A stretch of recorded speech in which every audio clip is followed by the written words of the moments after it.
کڑکتی دھوپ، برستی گرمی، زبان کانٹا، ہونٹ خشک، ٹھنڈا پانی دستیاب، دروازہ مکفل، کوئی دیکھنے والا بھی نہیں ہے، لیکن بندہ ایک گھونٹ بھی نہیں پیتا، وضو کرتے بھی احتیاط کرتا ہے کوئی قطرہ حلق سے نیچے نہ اتر جائے، کیوں کہ میرا اللہ مجھے دیکھ رہا ہے۔ جو چیزیں صوفیاء کو مراقبے سے نصیب ہوتی ہیں، ماہ سیام میں اللہ اس دولت کو بانٹ دیتا ہے، چھڑک دیتا ہے، بارش کی طرح وہ دولت برستی ہے، اور یہ تصور ہمارے ساتھ جڑ جاتا ہے کہ میرا اللہ مجھے دیکھ رہا ہے۔ ہم پانی نہیں پیتے، اللہ دیکھ رہا ہے، مرغن غذائیں موجود ہیں کہ اللہ دیکھ رہا ہے۔ میں یہ پوچھتا ہوں کہ ہم کھانا نہیں کھاتے کہ اللہ دیکھ رہا ہے، ہم پانی نہیں پیتے کہ اللہ دیکھ رہا ہے، لیکن جب رشوت لے رہے ہوتے ہیں اللہ اس وقت نہیں دیکھتا، جب نظر بھٹک رہی ہوتی ہے اللہ اس وقت نہیں دیکھتا، جب خیال بہک رہا ہوتا ہے اللہ اس وقت نہیں دیکھتا، جب سوچوں میں آوارگی آتی ہے اللہ اس وقت نہیں دیکھتا۔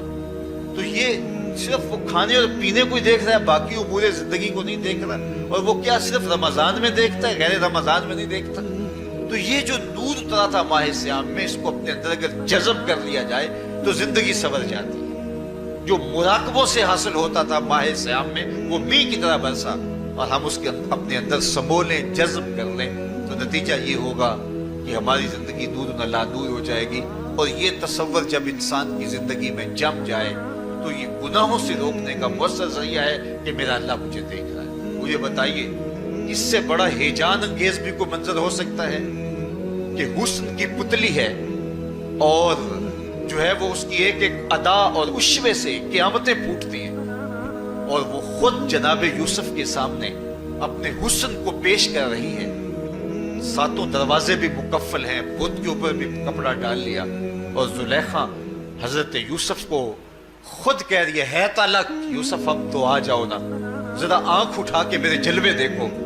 لیکن جناب یوسف کیا بولتے ہیں؟ قال معاذ اللہ، میں اللہ کی پناہ میں آتا ہوں۔ کہا تو 7 دروازے بند کر کے لوگوں کی نظروں سے چھپ گئی، اور موٹا کھیس ڈال کے اپنے زوم میں اپنے جھوٹے خدا سے بھی شرم کرتی ہے اور اس سے چھپ گئی، میں اس خدا سے حیا کیوں نہ کروں جو 7ویں کوٹری میں بھی دیکھ رہا ہے۔ پھر اتنی روشنیاں برسی، اتنا یقین برسا کہ گناہ کیا، گناہ کا تصور بھی محال ہو گیا۔ تو مجھے بتائیے کتنا ہیجان انگیز منظر تھا جب حسن قدموں میں بچھنے کے لیے خود بے تاب تھا، اور حضرت یوسف جوان رانا ہے، جوانی اور شباب پورے پاکپن پہ ہے، اور ادھر حسن مچل مچل کے قدموں میں بچھ رہا ہے، لیکن یہ جذبہ کہ میرا اللہ مجھے دیکھ رہا ہے ایسی رکاوٹ بنتا ہے۔ قال معاذ اللہ، کہا میں اللہ کی پناہ میں آتا ہوں۔ تو یہ یقین جب بندے کے ساتھ جڑ جاتا ہے کہ میرا اللہ مجھے دیکھ رہا ہے، تو پھر انسان کے لیے گناہ سے بچنا کوئی مشکل نہیں ہوتا۔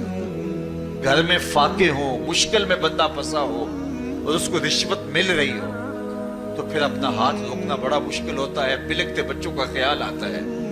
لیکن جب یہ خیال ہو کہ میرا رب میرا رازق ہے اور میرے اس عمل کو دیکھ رہا ہے، تو پھر بندہ اس کو پرے کا کی حیثیت میں نہیں دیتا، اور جب وہ پاؤں کی ٹھوکر پہ بھی نہ رکھے تو پھر اللہ فرماتا ہے وَيَرْزُقْهُ مِنْ حَيْثُ لَا يَحْتَسِبُ، تو یہ کر کے دیکھ میں تجھے وہاں سے رزق دوں گا جہاں سے تجھے گمان بھی نہیں ہوگا۔ تو اپنے یقین کو کھڑا کر کے دیکھ، میرے اوپر اعتماد کر کے دیکھ۔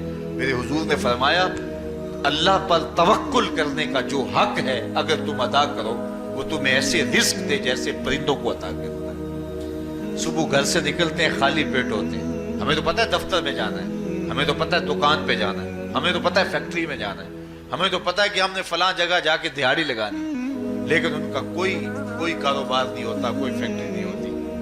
جدھر جی آیا صبح جو ہے وہ اڑان بھر دی، بند توکل پنچھی اڑتے، خرچ نہ پلے زیرہ ہو، نہ کوئی راز ہے نہ کوئی کاروبار ہے۔ لیکن کبھی ایسا ہوگا کہ شام کو خالی پیٹ آئے ہو، تو کہا اگر تم اللہ پہ توکل کر لو وہ بھی تمہیں ایسے رزق دے جیسے پرندوں کو رزق عطا کرتا ہے۔ پرندوں میں سے ایک پرندہ ہے ہنس، یہ سچے موتی کھاتا ہے، اور آپ پنساری کے پاس موتی لینے جائیں تو ہزاروں روپے تولے کے ماشے کے حساب سے آپ لیں، تو پھر بھی آپ سوچتے ہیں کہ پتہ نہیں یہ خالص دی ہے یا نہیں دی ہے۔ وہ اتنے نایاب اور کامیاب ہیں کہ آپ ماشوں اور تولوں میں خریدتے ہیں اور پھر بھی آپ کو شک رہتا ہے کہ یہ خالص ہیں یا کہ نہیں۔ اور ہنس کھاتا ہی وہ ہے، اور دنیا پر ایک نہیں لاکھوں کروڑوں ہنس ہیں، اور روزانہ صبح و شام کھاتے ہیں اور پیٹ بھر کے کھاتے ہیں، اور اللہ انہیں روز عطا بھی کرتا ہے۔ تو یہ